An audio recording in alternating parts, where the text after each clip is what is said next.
Assalamualaikum warahmatullahi wabarakatuh. Apa khabar anak-anak Ustazah? Ustazah harap semuanya sihat. Okey anak-anak, hari ini kita akan belajar bidang akidah. Unit 4, tajuk nifaq.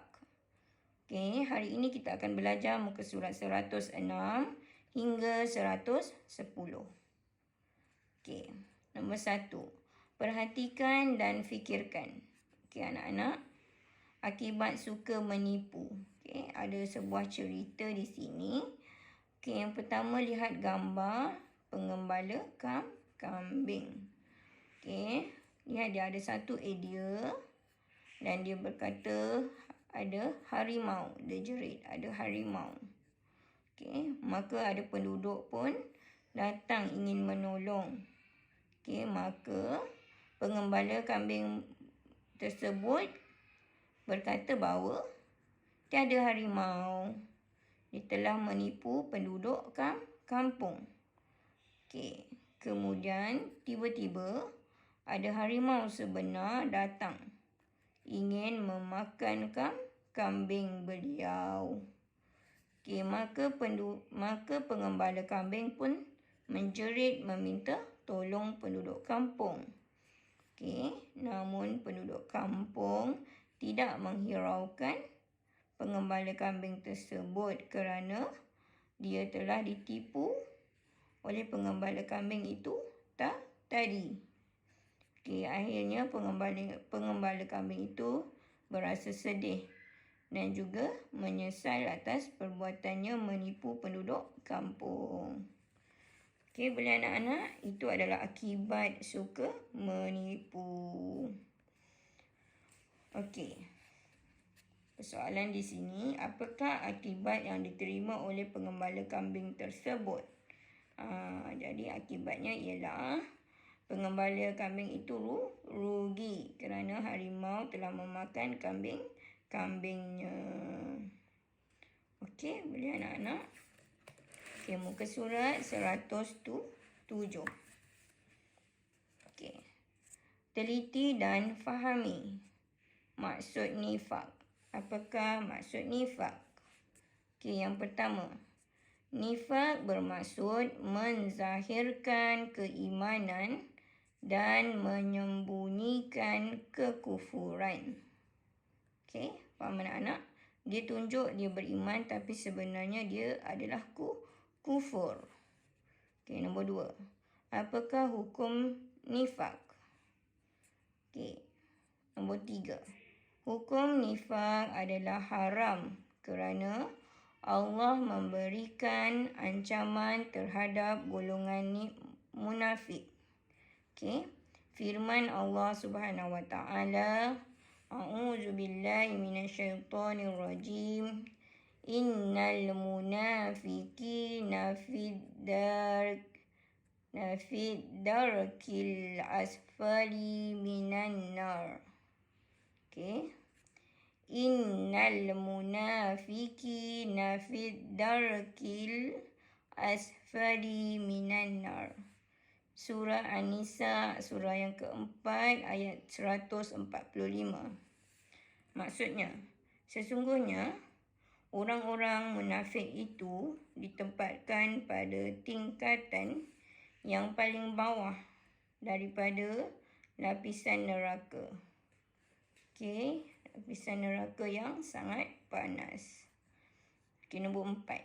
Nabi Muhammad SAW telah menyatakan ciri-cirinya dengan jelas.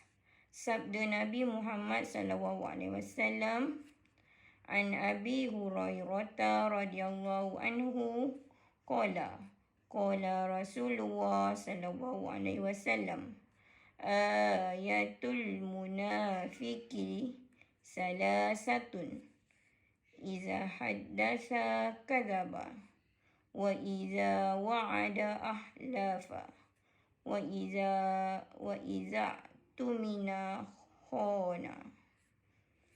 Okey, riwayat Al-Bukhari. Maksudnya, daripada Abu Hurairah radhiyallahu anhu bahawa Nabi Muhammad SAW bersabda, Tanda munafik itu ada 3. Apabila bercakap, dia berdusta. Apabila berjanji, dia mungkar. Apabila diberikan sesuatu amanah, dia khianat. Okey, riwayat Al-Bukhari. Okey, boleh anak-anak? Okey, lihat mutiara kata di bawah. Kita wajib menepati janji. Okey, glosari. Munafik. Munafik ialah orang yang memiliki sifat nifak. Okey, boleh anak-anak? Okey, muka surat 108. Okey. Lihat dan ingat. Okey, anak-anak boleh lihat. Nifak. Apakah maksud nifak? Okey, nifak terbahagi kepada 2, iaitu nifak i'tiqad dan nifak amalan. Okey, apakah nifak i'tiqad? Nifak i'tiqad ialah tidak beriman dengan ajaran Islam, namun berpura-pura seperti beriman dengannya. Okey, ia berpura-pura. Okey, nifak amalan. Pertama, berdusta. Kedua, memungkiri janji. Yang ketiga, khianati amanah.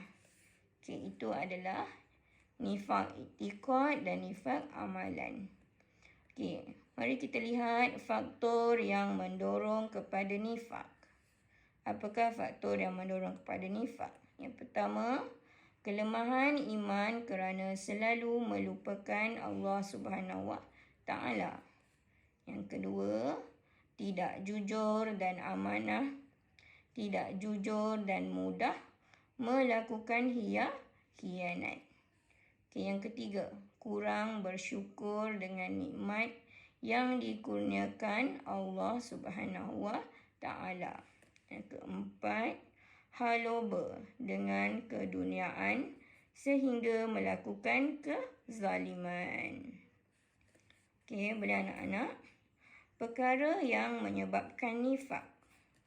Yang pertama, apabila bercakap dia berdusta. Apabila berjanji dia mungkir. Apabila berjanji dia mungkir. Yang ketiga, apabila diberikan sesuatu amanah, dia khianat. Okey, boleh anak-anak? Okey, mutiara kata di bawah. Iman sangat berharga. Okey, boleh anak-anak? Okey, muka surat 109. Baca dan ingat.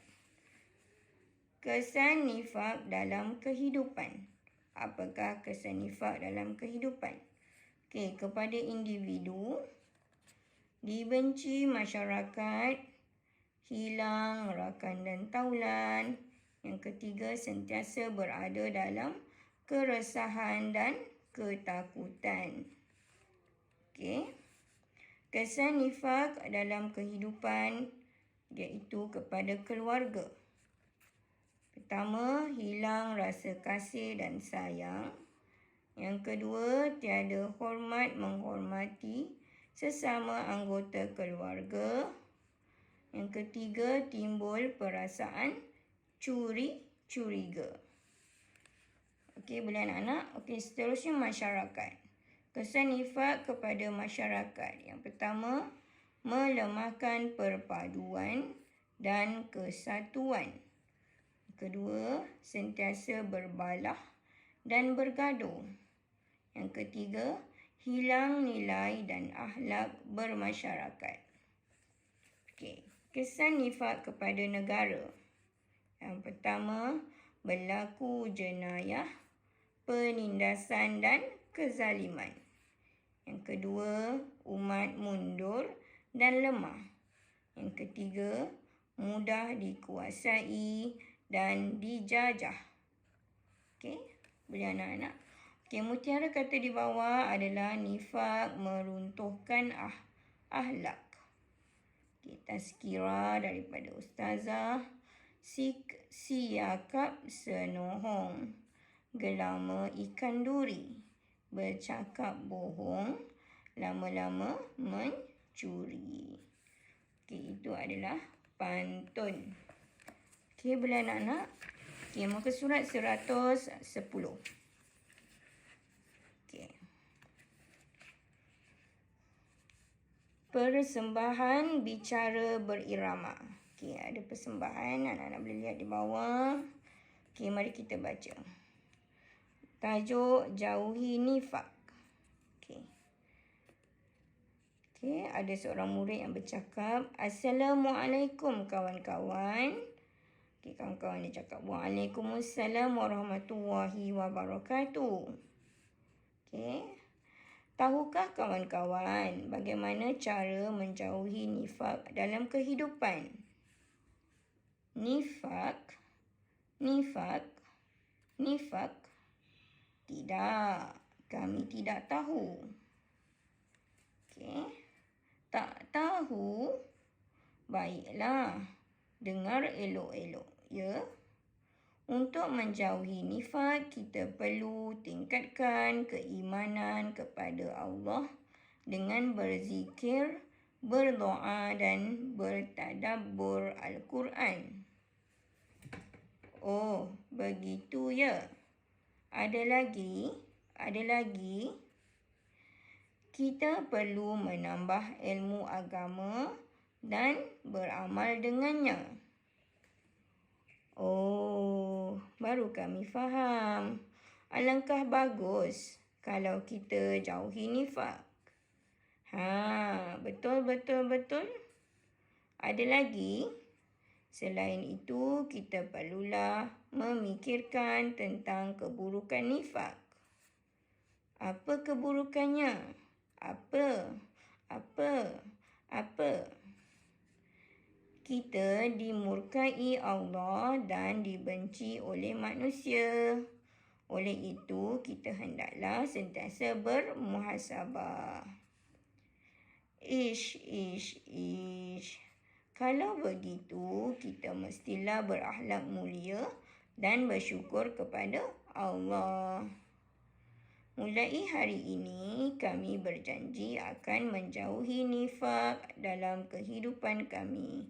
InsyaAllah. Okey, boleh anak-anak? Okey, mutiara kata di bawah adalah kejujuran membawa kebahagiaan dan ketenangan. Okey, boleh anak-anak? Itu saja pembelajaran kita pada kali ini. Ustazah harap anak-anak boleh faham dengan pembelajaran pada kali ini. Assalamualaikum.